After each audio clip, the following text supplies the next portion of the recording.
Selamat sore ibu-ibu dan bapak. Kita kembali bertemu di live IG Cornerstone Dokter Life Guide.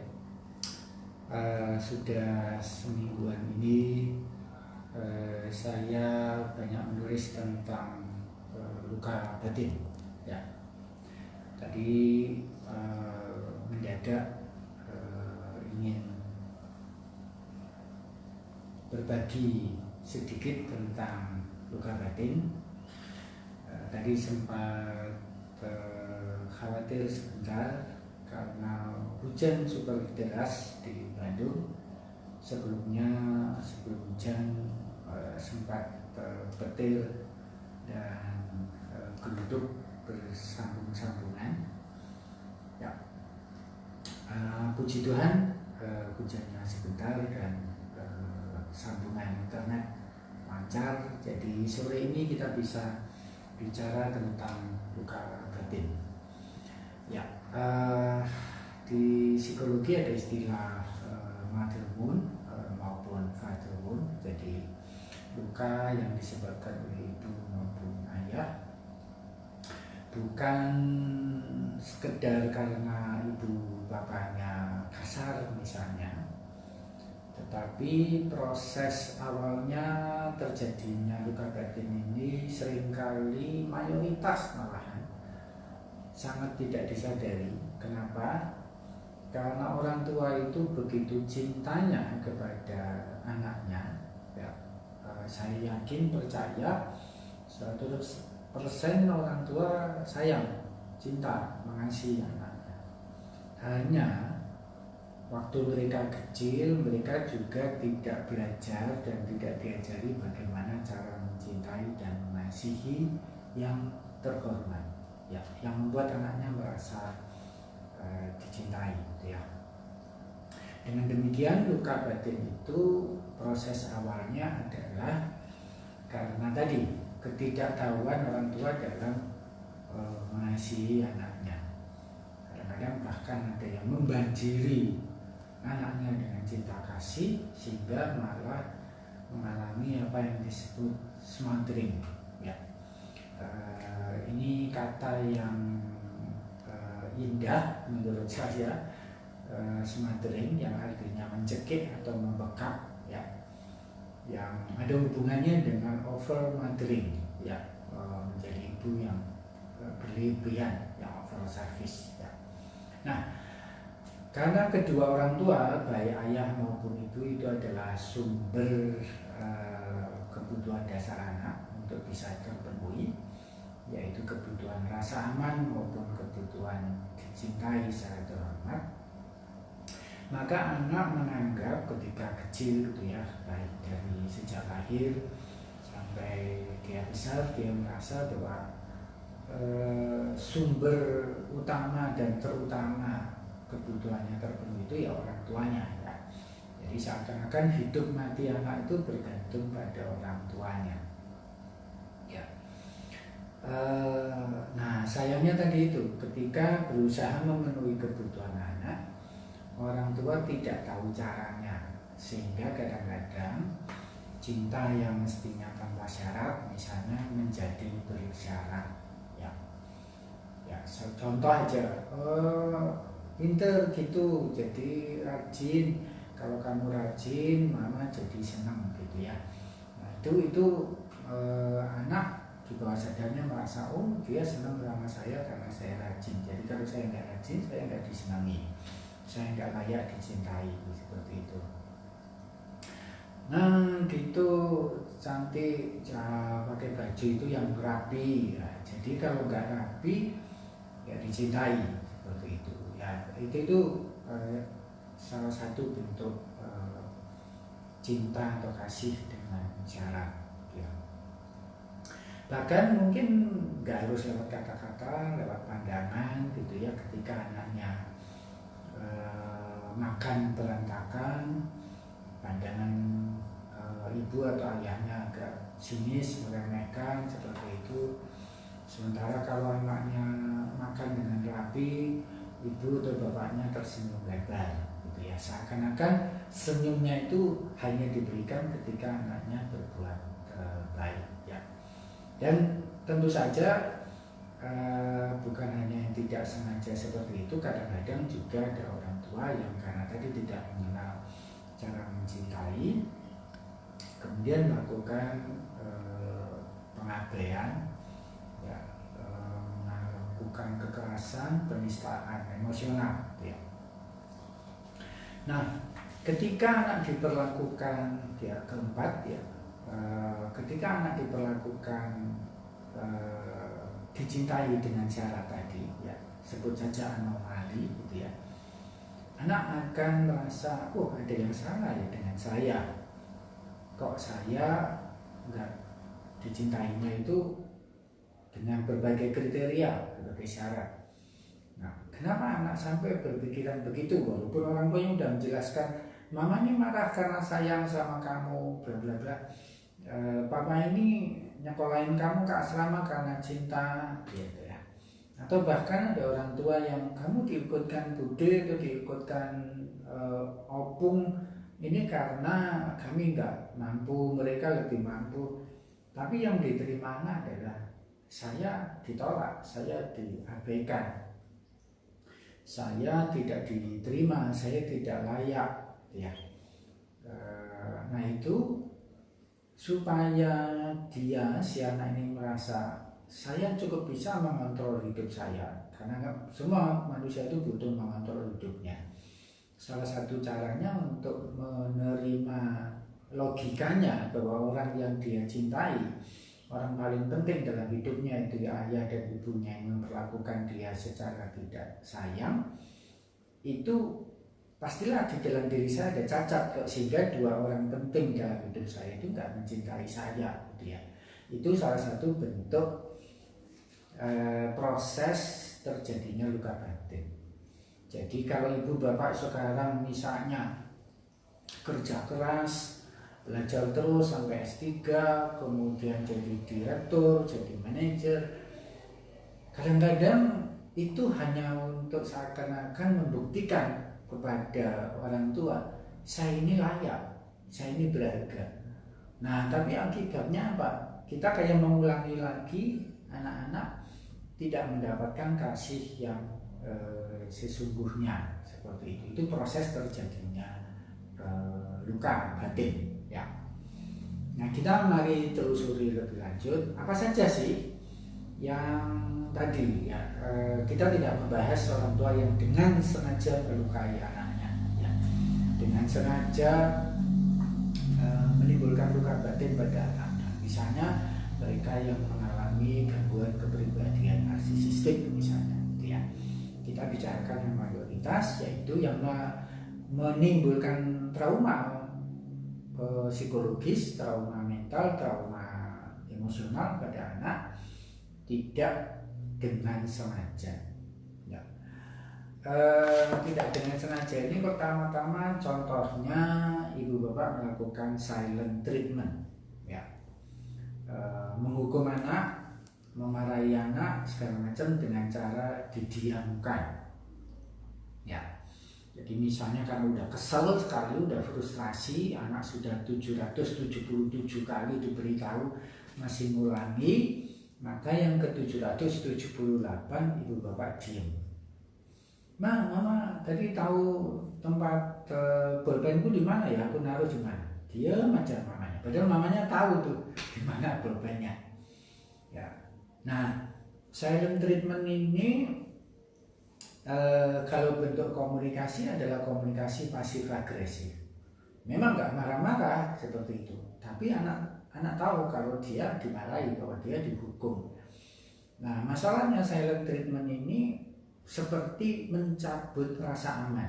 Rasa aman itu ibu bapak kan sudah tahu timbul dari hidup yang predictable, ya, teratur. Ya, mama ini bisa diprediksi dia seperti ini. Ya, jadi kalau saya kehilangan biasanya itu mama yang kayak telepon mama gitu, pasti mama jawab gitu. Ya, seakan-akan mama itu jadi alarm untuk semua benda yang ada di rumah contohnya. Nah, Maka ketika melakukan silent treatment itu anak seperti kehilangan prediktabilitas dari salah satu maupun kedua orang tuanya. Ya, jadi silent treatment itu mencabut rasa aman. Yang kedua, otomatis kalau dicabut rasa amannya, rasa dicintai secara terhormat itu juga dicabut, gitu ya. Jadi anak tidak mendapatkan kasih yang seharusnya dia dapatkan, yaitu ketika dia mengalami krisis, dia bertanya, dia membutuhkan bantuan, malah diperlakukan didiamkan, gitu ya. Seakan-akan dia tidak berhak untuk didengar, dia tidak berhak untuk mendapatkan respon, ya. Seakan-akan di bawah sadar anak, saya ini benda, ya, saya ini benda mati yang nggak perlu diberi respon. Itu yang pertama. Yang kedua, orang tua memberi label. Ya, banyak sekali labelnya. Ini bukan berarti kamu gendut, kamu pintar, kamu bodoh seperti itu, tapi juga judgement, memberi nilai, gitu ya. Nah, gitu rajin, ya, berarti ada kadar rajin, ada yang nggak rajin seperti itu ya. Label ini termasuk juga merendahkan anak. Misalnya, oh kamu dapat 9. Oh si ini Amir tetangga sebelah itu dia dapat 10 loh, gitu ya. Jadi dapat 9 ini sudah keren, atas usaha anak, kerja keras, tapi diabaikan. Gitu ya.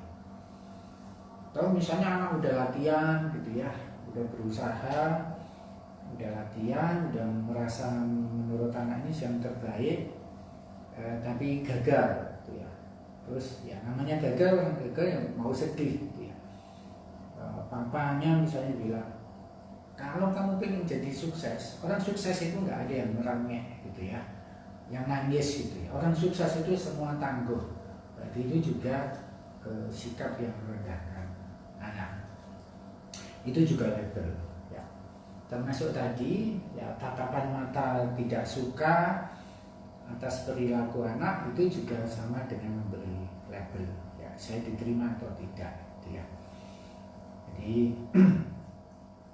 termasuk misalnya karena orang tuanya sering bilang jangan gendut, nanti kalau gendut nggak laku, gitu ya, nggak ada laki-laki yang mau sama kamu. Jadi setiap kali anaknya makan itu pandangan mata orang tuanya seperti memicing, ya, merendahkan, kok dia makan lagi, seperti itu. Itu juga label, ya. Ketiga, yang sering tanpa sadar dilakukan orang tua adalah menghukum anak tanpa peringatan, ya. Kalau lampu lalu lintas saja sebelum hijau itu, ya, ada kuningnya dulu, ada peringatannya, siap-siap, gitu ya. Nah, jadi kadang-kadang ada orang tua yang begitu anak melakukan perbuatan buruk, langsung saat itu juga dihukum. Itu mengagetkan anak, buat anak tidak siap secara mental, dan itu juga bisa kalau benar-benar mendadak, itu seperti misalnya dari tadinya bercanda, ya, bercanda lagi sedang berbagi kasih, terus tiba-tiba mungkin bercandanya terlalu berlebihan, seorang tua tiba-tiba marah. Nah itu tadi hidupnya juga jadi unpredictable, dan dia merasa tiba-tiba kasih sayangnya itu dicabut seperti itu, ya. Bukan berarti menghukum itu boleh, ya. Saya termasuk pribadi yang lebih baik kita beri limitation daripada rules, gitu ya. Tapi mayoritas orang tua kan memang masih menggunakan rules. Kalau menggunakan rules, ya mau nggak mau ada, biasanya ada reward punishment.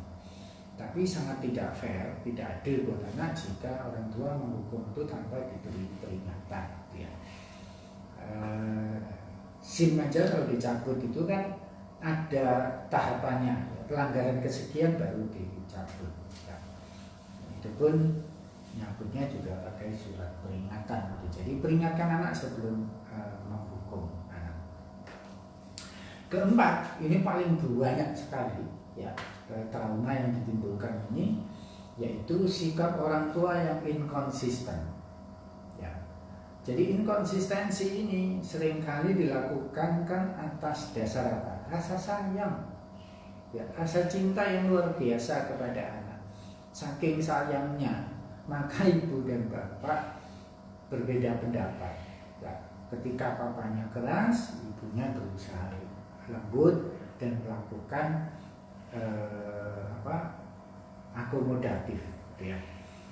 Jadi ketika papanya bilang nggak boleh minum es krim, ya diam-diam ibunya memberikan. Nah, sikap inkonsisten ini malah melukai, menimbulkan trauma pada anak. Kenapa tadi? Karena kebutuhan dasarnya rasa aman dan rasa dicinta itu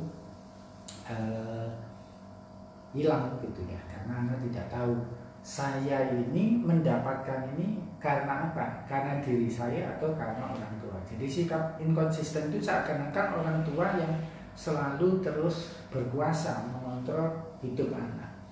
Sebaliknya sikap konsisten antara ayah dan ibu itu menimbulkan si anak punya kontrol terhadap kehidupannya sendiri.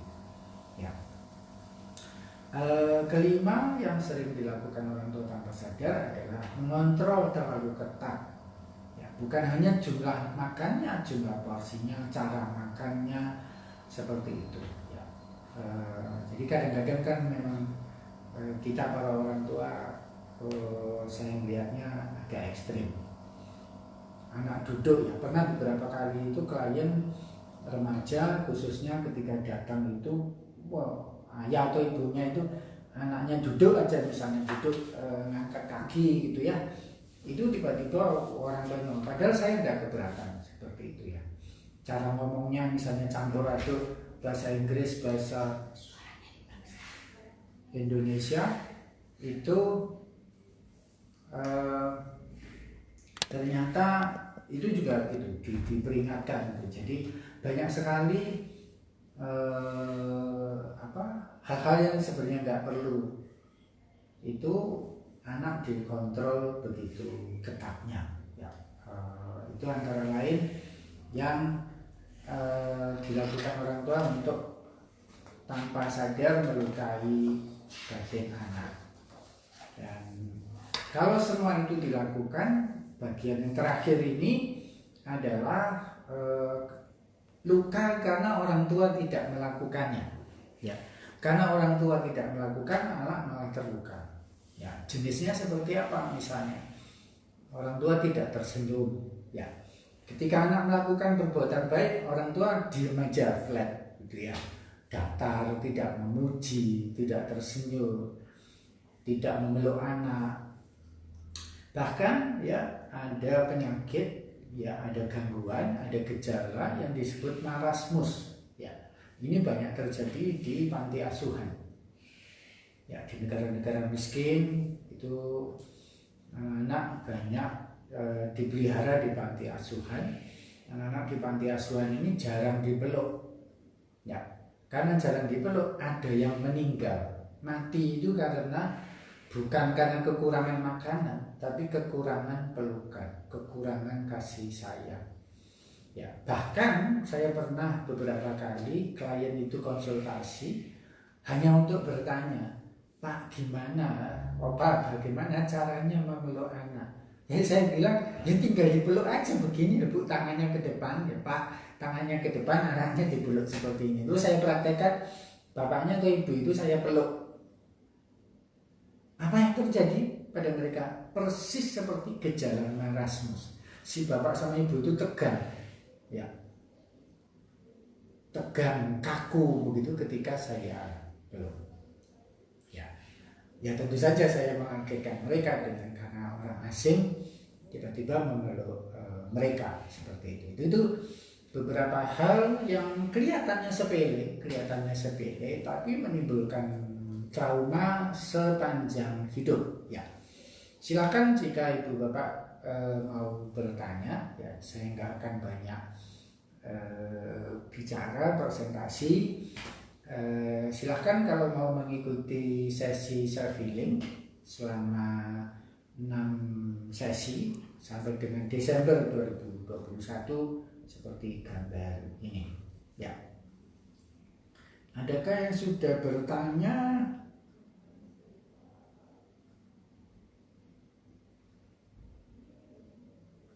ya belum masuk. Ya, kemarin saya di grup Facebook juga menulis betapa kadang-kadang sebutan panggilan nama saja itu menimbulkan luka yang dalam. Ya, jadi kalau ibu bapak dengar gitu ya apa yang terjadi di ruang konsultasi saya, mungkin bertanya-tanya, masa sih hal seperti itu menimbulkan luka? Iya, sangat. Ada banyak yang cukup terluka gara-gara contoh misalnya katakanlah salah satu ya cerita dulu zaman pemilihan presiden ya, ada salah satu tokoh itu semacam direktur media gitu ya, jadi salah satu calon presiden itu ternyata beliau itu waktu kecil dititipkan ya hidupnya itu ke budenya ya, ke tante dan kakak dari ibunya. Apakah tinggal di budenya itu dia menderita? Tidak, malah dimanja karena tantenya ini nggak punya anak, jadi anak ini anak dari adiknya ini dipelihara dengan sangat baik, disekolahkan sangat tinggi, dimanjakan, diberi fasilitas luar biasa. Tapi anak kan nggak nyari itu. Jadi ketika saya bertemu dengan si tokoh ini, dia bilang, dengan cara ini saya bisa membuktikan kepada keluarga, terutama kepada ibu, bahwa saya tidak layak disingkirkan, bahwa saya lebih berkuasa dari dirinya. Sekarang saya bisa mengontrol hidup ibu saya maupun adik-adik saya, biar mereka tahu saya siapa, kira-kira gitu ya. Panjang lebar tentu saja, tapi itu salah satu bentuk luka ya, karena niat baik, karena cinta kasih orang tuanya, tapi tadi karena tidak tahu bagaimana cara mengasihi yang tepat, apa sebenarnya kebutuhan anak itu ya. Seperti kemarin saya juga bertanya, anak dibanjiri dengan cinta, itu ternyata anak-anak nggak berharap itu ya, nggak berharap diberi oleh-oleh tiap saat seperti itu ya, walaupun mungkin mereka mengatakannya secara lisan, tapi sebenarnya bukan itu kebutuhan anak-anak. Ada pertanyaan? Ada Pak, dari Ibu Theodora. Ya, ada pertanyaan dari Ibu aku Theodora. Bagaimana cara orang tua memberi ruang untuk anak mengendalikan dirinya sendiri? Karena sepertinya akan berbeda tiap anak. Ya, ekspresi cara untuk mengontrol diri sendiri itu berbeda memang, tapi kebutuhan untuk mengontrol hidupnya sendiri ini serupa. Berarti caranya juga mesti polanya secara umum itu sama. Sederhana saja, jika seorang anak sudah mampu melakukan hal tertentu gitu ya, misalnya udah bisa pakai sepatu, pakai tali misalnya, nah kemudian mau diajak pergi oleh Bu Theodora, tapi ternyata dia masang tali sepatunya itu begitu rapinya, kiri kanan dia ukur, sementara Bu Theodora dikejar waktu ya, kebanyakan orang tua akan bilang udah nggak usah jadi berangkat misalnya gitu. Ada juga yang bilang sini mama pakaiin gitu, dan seterusnya. Tindakan-tindakan seperti itu seperti tadi, inkonsistensi, memberi kepercayaan tapi kemudian dicabut kembali kepercayaan itu ya. Itu sama seperti kalau orang dewasa, ibu bapak udah dapat SK pengangkatan jadi kepala dinas, tiba-tiba besok SK-nya itu dicabut oleh bupati atau oleh wali kota ya, pasti bermasalah ya. dendam lah, marah segala macam, sama persis dengan anak-anak. Ya, begitu pula anak yang sudah mampu makan masih disuapin, gitu ya. Ada pasien saya yang sudah sampai SMA bahkan kuliah itu masih sesekali disuapin oleh mamanya, gitu ya. Yang pasien saya yang memang rutin sehari 3 kali disuapin itu sampai SMP itu ada. Nah itu smothering, itu malah mencekik anak dengan kayak banjir gitu ya, tapi banjir cinta. Ya, dia akhirnya malah nggak ngerti makna cinta yang sesungguhnya gitu, yang seperti apa. Nah itu malah membuat anak merasa tidak berdaya, powerless ya. Kenapa? Karena semua dilakukan oleh orang tuanya. Jadi prinsipnya kalau ibu mau memberi anak kontrol atas hidupnya sendiri, biarkan anak mengambil keputusan untuk hal-hal yang dia sudah mampu. Milih baju tentu dia sudah mampu untuk anak balita misalnya. Biarin anak balita milih bajunya sendiri gitu ya. Mungkin ya pasti yang paling nyaman buat dia, bukan yang paling pantas gitu ya. Nah, itu ibu berikan aja gitu, sesuai tahap perkembangannya. Ya, belum ada pertanyaan dari Bu Maurin. Kalau luka batinnya dialami oleh ayah dan sang ayah tidak menyadarinya, bahkan defense, bagaimana supaya efeknya tidak ke anak? Nggak bisa, pasti ada efeknya. Ya jadi kalau ada 100 orang, termasuk saya, ya, 100 orang itu semuanya terluka. Ya, kadarnya tentu macam-macam, ada yang kadarnya ya sedikit, ada yang kadarnya sangat besar, tapi semuanya berefek.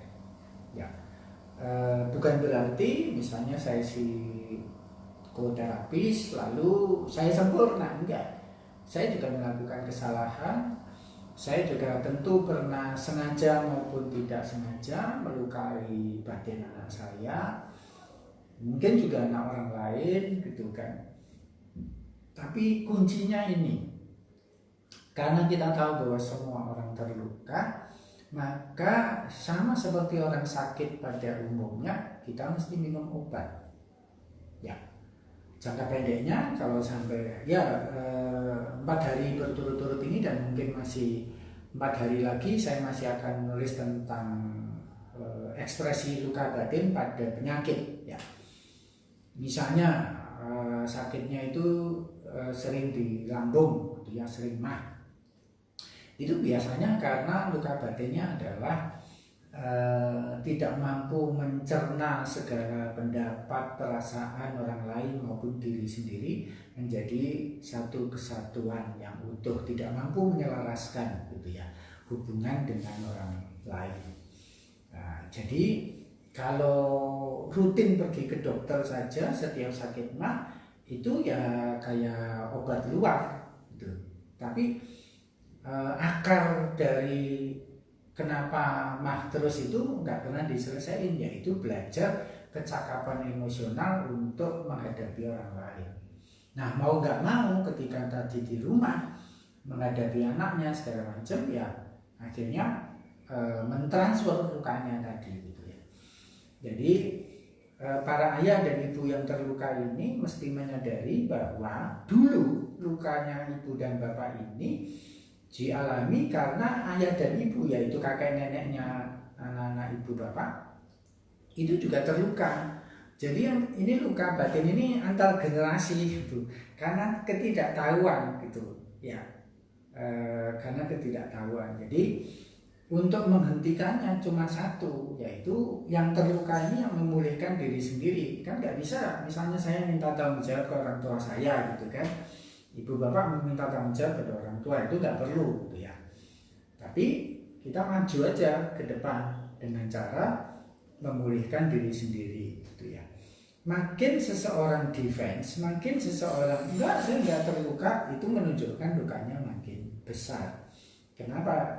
Karena tadi menyadari, oh saya ini terluka dan yang melukai saya adalah orang tua saya, itu menyakitkan luar biasa. Ya, sakitnya luar biasa mengakui bahwa Superman kita, Wonder Woman kita, orang yang paling kita cintai sedunia ini ternyata yang melukai kita.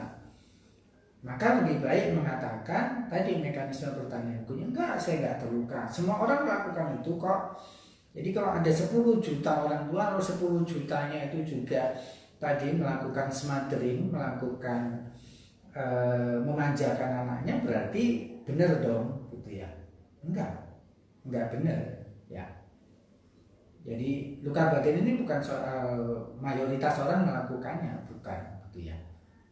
Ya sama. Kalau ada 100 juta orang dan 100 jutanya kena kanker karena makannya tidak teratur, ya karena gaya hidupnya tidak teratur, bukan berarti 100 juta orang ini benar, gitu ya. Gaya hidupnya keliru, perlu diperbaiki seperti itu. Jadi satu-satunya cara ya memulihkan diri, karena kita tidak bisa minta orang lain untuk menyembuhkan diri kita, walaupun alat bantunya banyak, ya. Alat bantunya banyak. Seperti orang kerja lah, supaya dia sukses itu kan ada alat bantunya, ada metodenya. Nah, sama memulihkan luka batin ini sesungguhnya sangat mudah.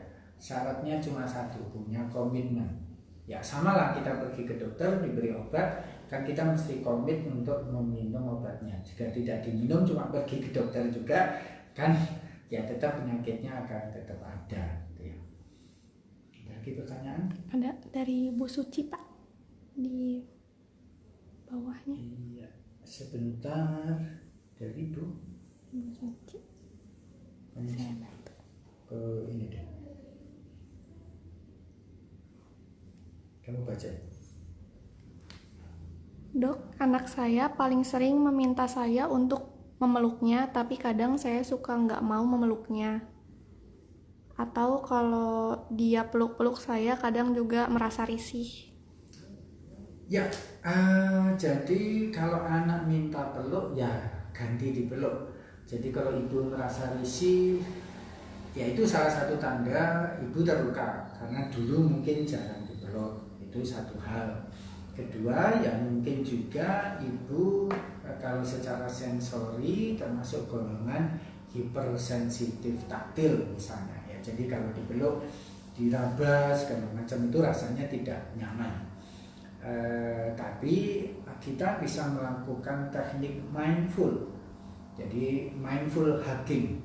Jadi ketika memeluk itu, ibu bayangkan sesuatu yang misalnya seperti sesuatu yang menyenangkan buat ibu. Misalnya seakan-akan mandi air sejuk, gitu. Misalnya pelan-pelan airnya jadi sambil memeluk gitu ya, misalnya memeluk anak, itu bayangkan tadi itu aliran cintanya mengalir dari hati anak terus ke hati ibu segala macam. Itu bayangkan seperti itu, nanti kan ibu menyukai pelukannya itu. Ya tekniknya kira-kira gitu ya. Macam-macam teknik pelukan itu, ada yang benar-benar nempel seperti ini jadi bolak-balik, atau juga heart to heart. Ya, jadi kalau heart to heart itu jantung, ini ditambahin ke jantung anak, gitu ya. Itu teknik lanjutannya. Tapi mungkin buat orang yang tidak terbiasa seluruh area permukaan tubuhnya ini dipeluk oleh anak atau oleh pasangan, itu teknik heart to heart itu bisa membantu, karena yang nempel hanya dada kiri dengan dada kiri juga, gitu ya. Supaya pelukannya nyaman, ibu prediksikan aja, jadi pakai ritual pelukan. Misalnya memeluk hanya pada pagi, sore, dan malam hari, misalnya sehari minimal 3 kali di jam yang sudah agak tertentu misalnya.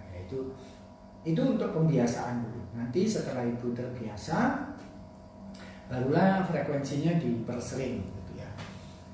Saya sih maunya tiap hari pelukan gitu dengan siapapun gitu. Maunya saya, kalau saya pribadi ya gitu. Karena memeluk itu membuat kita jadi tenang, happy, penuh sukacita, seperti itu. Ya. Jadi kadang-kadang malah teknik berpelukan ini bisa meredakan kemarahan orang tua. Jadi kalau daripada marah-marah gitu kan, anak yang lagi menurut kita nakal atau apapun, label itu ya, label yang melukai itu kita peluk dulu erat-erat gitu ya, sampai kita tenang, dia tenang, terus baru nanti dibahas ya. Kalau sanggup ya, kalau nggak sanggup ya menghindar dulu gitu ya. Tapi menghindarnya ini sambil mengatakan mama mau menenangkan diri, bukan sekedar tiba-tiba masuk kamar. Kalau itu silent treatment ya, yang termasuk menimbulkan taruhan negara ya. Ada pertanyaan lagi? Nggak ada. Dari Ardani Family, jika terlanjur memperlakukan anak seperti silent treatment, membentak dan lain-lain, harus bagaimana Opa? Anak saya saat ini malah meminta untuk disuapi, padahal sudah diminta untuk mandiri. Bagaimana ya? Ya, kalau kita tahu bahwa tindakan kita sebagai orang tua itu melukai anak, dan anak sudah terlanjur terluka, wajar terjadi ikatan lingkaran setan, gitu ya, lingkaran setan. Misalnya tadi orang tua sudah terlanjur membuat anak tidak mandiri secara emosional, ya, sehingga bahkan secara fisik, secara perilaku itu juga tidak mandiri. Misalnya tadi minta disuapi, gitu ya. Nah maka orang tua harus yang tadi memulihkan diri dengan ya, saya mesti melakukan yang tegas, yang asertif seperti ini supaya anak saya tidak terluka. Ya, jadi yang mampu memutus lingkaran setan itu orang tua, karena orang tua yang lebih dewasa, yang lebih menyadari bahwa hubungan ini tidak sehat, gitu misalnya ya. Karena yang terluka itu bisa menimbulkan misalnya hubungan codependent. Orang tua bisa nanti berkembang menjadi toxic parents segala macam gitu ya. Terus anak bisa mengalami gangguan misalnya kayak borderline, bipolar, macam-macam. Nah itu yang bisa memutus itu kan orang tua ya. Nggak bisa berharap anak kamu kamu yang sadar gitu. Kita ini dua-duanya terluka, nggak bisa kan anak kecil kita bilang seperti itu. Jadi ya kita yang memulihkan diri. Karena ya kalau perlu di Indonesia ini banyak psikolog minta bantuan profesional di kota masing-masing supaya segera pulih gitu. Jadi kalau dalam minggu-minggu terakhir ini saya banyak nulis soal luka batin itu ya karena memang masih banyak orang yang terluka, mari kita bersama-sama pulih bersama gitu ya, seperti itu. Jadi yang mesti dimulai dari orang tua ya. Tough love ya.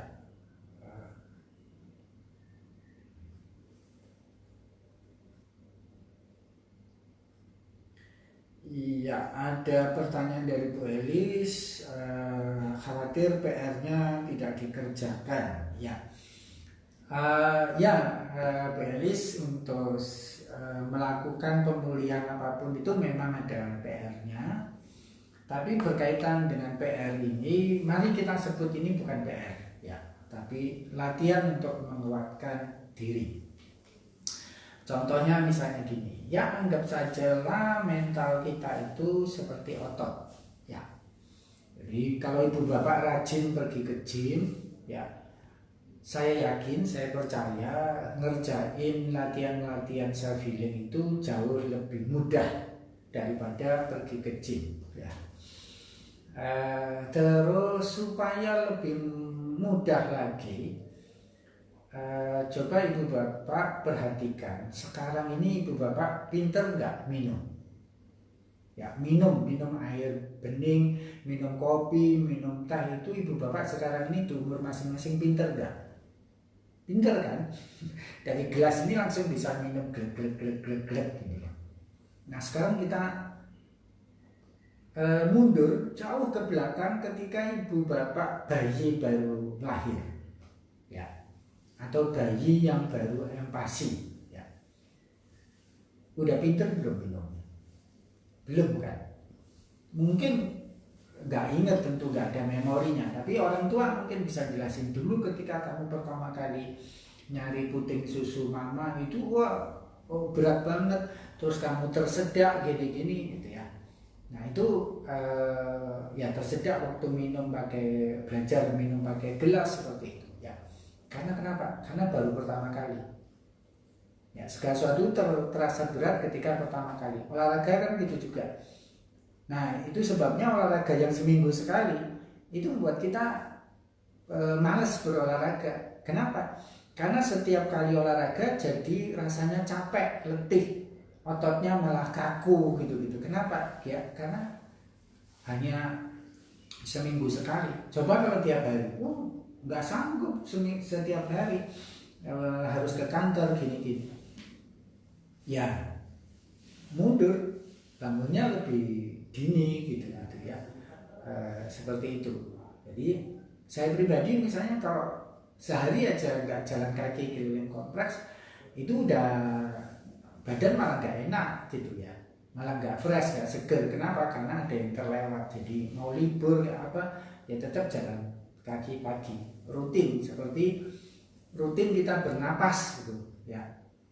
Nah sekarang tapi disadari aja, bernapas dengan disadari itu menjadi lebih, oh iya saya bernapas, oh ternyata saya punya paru, oh ternyata saya punya jantung, saya punya mata. Ketika saya bernapas ini kondisi paru, jantung, mata, otak saya menjadi berbeda. Itu namanya mindful breathing ya. Sesederhana itu ya untuk memulihkan diri ya. Itu satu dari nanti belasan puluhan latihan yang mesti kita kerjakan ya. Ada lagi pertanyaan dari Bu Yasinta Dati. Mungkinkah luka batin itu diperparah karena kepribadian anak yang lemah? Anak, kepribadian itu yang membentuk adalah orang tua dan anaknya sendiri tentu saja. Jadi tidak ada yang sebenarnya anak itu kepribadiannya lemah. Ya, temperamen ada memang. Temperamen itu bawaan gitu ya. Temperamen itu lebih pada bagaimana cara merespon sesuatu, merespon stimuli. Jadi karena kita terluka, kita itu ya jadinya tadi lingkaran setannya itu menyakiti anak juga. Ini ada kasus contoh. Ada suami istri konsultasi karena mereka mau punya anak pertama ya. Jadi ini pasangan masih muda ya, punya anak pertama. Anaknya ini umurnya sudah 8 bulan di dalam kandungan. Tapi ternyata si ayah ini belum mau menyiapkan nama ya, belum mau menyiapkan nama. Terus pihak si istri ini walaupun sudah menyiapkan nama, namanya selalu ditolak ya. Kata ayahnya, nanti juga 5 menit sebelum lahir aku akan punya nama buat anak ya. Nah sekarang ini sih dia selalu mencandai nama anaknya itu akan dia kasih nama Timbang gitu ya. Ya misalnya gitu, Timbang, karena menurut dia itu berkaitan dengan dia adil gitu ya, keadilan. Walaupun ya adiknya, om tantenya udah memperingatkan, nama ini nanti anakmu akan dibully orang gini-gini ya. Tapi kenapa si ayah ini sampai bersikap mengabaikan calon anak yang menurut dia akan dia kasih? Ternyata luka si ayah ini adalah dia juga diabaikan. Caranya gimana? Dulu dia diabaikan oleh orang tuanya. Orang tuanya sangat sibuk, kaya raya, tapi karena mereka sangat sibuk, dia nggak dapat tadi waktu bersama dengan kedua orang tuanya. Jadi seperti ya karena dia tahunya, dia belajarnya adalah cara mengabaikan anak. Bahwa saya dulu diabaikan, berarti cara mengajari anak itu, mengasuh anak, merawat anak ya begini nih. Ya itu karena yang dia tahu seperti itu, yaitu yang dia bawa ke seterusnya seperti itu. Ya, Jadi tidak bisa kita berharap dengan memperlakukan anak diabaikan itu terus dia punya kepribadian yang kuat gitu. Ya, itu nggak terjadi gitu ya sebenarnya. Ya kira-kira seperti itu ya. Jadi yang memperparah bukan anak tapi diri kita sendiri sebenarnya. Ya, ya benar sekali Bu Suci Widianti, menyembuhkan luka batin berarti dimulai dengan mengakui, menerima lalu memaafkan. Iya benar sekali. Jadi tidak ada segala sesuatu yang bisa kita ubah jika tidak kita terima dulu. Kita marah misalnya, kita bisa meredakan marah itu jika pertama-tama kita menyadari, mengakui, ya saya marah, saya terima marah saya, lalu setelah saya terima, ya saya ini marah, bisa ubah, seperti itu. Jadi ya saya terluka itu harus diterima dulu, gitu ya, karena nggak ada orang sakti di dunia ini yang nggak terluka, gitu ya. Semuanya terluka, manusia biasa, maka itu ada proses memulihkan diri ya. Memulihkannya, memaafkan itu bukan memaafkan orang lain ya. Memaafkan orang lain itu mudah, super mudah. Yang lebih sulit itu adalah memaafkan diri. Kakek, nenek, segala macam itu akan baru bisa terjadi jika kita memaafkan diri sendiri ya. Jadi misalnya gini, ibu siapapun diselingkuhi oleh si ayah ya. Ini bukan berarti si ibu mesti memaafkan si ayah. Itu tidak akan terjadi jika si ibu ini tidak memaafkan dirinya sendiri dulu ya. Kenapa kok sampai itu terjadi? Ya karena dia belum memaafkan dirinya sendiri ya. Kita punya banyak versi ke belakang dan itu perlu dimaafkan satu persatu. Kira-kira gitu prosesnya ya. Kita sudah 45 menit Ibu Bapak ya. Terima kasih untuk kesediaannya bersama saya di sore yang sejuk dari Bandung ini. Kita akan ketemu lagi, sepertinya menarik tema luka batin ini. Jadi tunggu kejutan dari saya entah 1-2 hari ke depan atau minggu depan atau kapanpun ya di Instagram cornerstone.lifeguide ya. Mari kita bersama-sama mumpung bulan puasa. Bulan puasa itu ya jangan mikirin makanan melulu. Karena antara sebenarnya puasa itu kan menurut saya adalah proses menyelaraskan antara pikiran kita, perasaan kita dan tindakan kita. Kalau itu selaras, maka kita menjadi murni kembali ya, menjadi selaras, menjadi fitri kembali ya. Selamat berpuasa untuk ibu dan bapak yang berpuasa. Selamat menyehatkan diri sendiri. Tuhan memberkati.